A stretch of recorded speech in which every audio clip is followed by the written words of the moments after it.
ಹತ್ರ ಬರ್ತಾ ಇದೆ. ಜೆಡಿಎಸ್ಗೆ ಮೈತ್ರಿಯಲ್ಲಿ 3 ಸೀಟ್ಗಳು ಅಂತ ಖಚಿತ ಆಗ್ತಾ ಇದೆ. ಆಗ್ತಾ ಇದ್ದಂತೆ ಸುದ್ದಿಗೋಷ್ಠಿ ಕರೆದಿದ್ದಾರೆ ಮಾಜಿ ಪ್ರಧಾನಿ ಎಚ್.ಡಿ. ದೇವೇಗೌಡರು.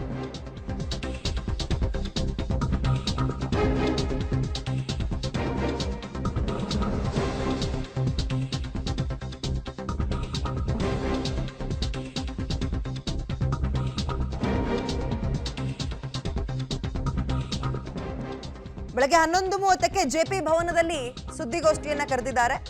ಈಗ ಜೆಡಿಎಸ್ಗೆ 3 ಕ್ಷೇತ್ರ ಫೈನಲ್ ಆಗಿದೆ. ಅದೇ ಒಂದು ಕೋಲಾರ, ಇನ್ನೊಂದು ಹಾಸನ, ಇನ್ನೊಂದು ಮಂಡ್ಯದಲ್ಲೂ ಕೂಡ ಅಪ್ಪನ ಮಗನ ಅಭ್ಯರ್ಥಿ ಫೈನಲ್ ಆಗಿಲ್ಲ. ಕೋಲಾರದಲ್ಲಿ ಎಡಗೈ ಸಮುದಾಯ ಕೊಡೋದ ಬಲಗೈ ಸಮುದಾಯ ಕೊಡೋದ ಟಿಕೆಟ್ನ ಅನ್ನುವಂತಹ ಕನ್ಫ್ಯೂಷನ್ಸ್ ಇದೆ. ಇದರ ನಡುವೆ ಹಾಸನದಲ್ಲೂ ಕೂಡ ಕೆಲವೊಂದು ಬಂಡಾಯ ಅಂತೂ ಇದ್ದೇ ಇದೆ. ಬಿಜೆಪಿ ಮತ್ತು ಜೆಡಿಎಸ್ ಕಾರ್ಯಕರ್ತರು ಜೆಲ್ ಆಗಿಲ್ಲ ಅನ್ನೋದು ಮುನ್ನೆಲೆಗೆ ಬರ್ತಾ ಇದೆ. ಇದರ ನಡುವೆ ಸಿದ್ಧತೆಗಳು ಹೇಗಾಗಬೇಕು, ಚುನಾವಣಾ ಪ್ರಚಾರ ಹೇಗಾಗಬೇಕು, ಜೊತೆಗೆ ಕಾರ್ಯಕರ್ತರನ್ನ ಜೆಲ್ ಮಾಡೋದು ಹೇಗೆ, ಮೈತ್ರಿನ ಒಂದು ಯುಟಿಲೈಸ್ ಮಾಡ್ಕೊಳ್ಳೋದು ಹೇಗೆ ಅನ್ನೋ ಚಿಂತನೆಯಲ್ಲಿ ಅಥವಾ ಅದ್ರ ಬಗ್ಗೆ ಚರ್ಚೆ ಮಾಡೋಕೆ ಇವತ್ತು 11:30ಕ್ಕೆ ಜೆಪಿ ಭವನದಲ್ಲಿ ಸುದ್ದಿಗೋಷ್ಠಿಯನ್ನ ದೇವೇಗೌಡರು ಕರೆದಿದ್ದಾರೆ. ದೇವೇಗೌಡರು ಕರೆದಿದ್ದಾರೆ. ಈಗ ಕುಮಾರಸ್ವಾಮಿ ಅವರು ಟ್ರೀಟ್ಮೆಂಟ್ ಅಲ್ಲಿ ಇದ್ದಾರೆ. ಹಾಗಾಗಿ ನಿನ್ನೆ ಅವರೇ ಡೆಲ್ಲಿಗೆ ಹೋಗಿ ಬಂದಿದ್ರು. ಒಂದು ಫೈನಲ್ ಮಾಡ್ಕೊ ಬಂದಿದ್ದಾರೆ ಮಾತುಕತೆನ.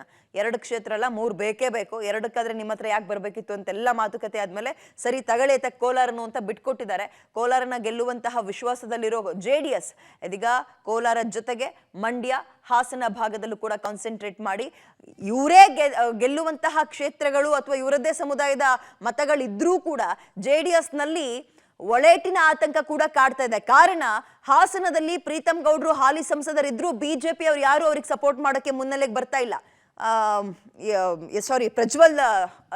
ಪ್ರಜ್ವಲ್ ರೇವಣ್ಣ ಅವರಿದ್ದಾಗ ಪ್ರೀತಮ್ ಗೌಡ ಬಿಜೆಪಿಯ ಪರಾಜಿತ ಅಭ್ಯರ್ಥಿ ವಿಧಾನಸಭೆ ಎಲೆಕ್ಷನ್ ಅಲ್ಲಿ ಅವರು ಸಪೋರ್ಟ್ ಮಾಡಕ್ ಮುಂದಾಗ್ತಾ ಇಲ್ಲ.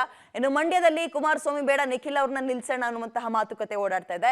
ಕೋಲಾರದಲ್ಲಿ ಅಭ್ಯರ್ಥಿನ ಯಾರು ಹಾಕ್ಬೇಕು, ಯಾವ ಸಮುದಾಯದವ್ರನ್ನ ಹಾಕ್ಬೇಕು ಅನ್ನುವಂತಹ ಚಿಂತನೆಯಲ್ಲೇ ತೊಡಗಿದ್ದಾರೆ. ಹೀಗಿರುವಾಗ ಇವತ್ತೊಂದು ಸಭೆ ಮಾಡಿ, ಫೈನಲ್ ಹಂತದ ಸಭೆ, ಬೇಗ ದಿನಗಳು ಬಹಳ ದೂರ ಏನಿಲ್ಲ, ಎಲೆಕ್ಷನ್ ಚರ್ಚೆ ಮಾಡೋಕೆ ಕರೆದಿದ್ದಾರೆ ಈಗ.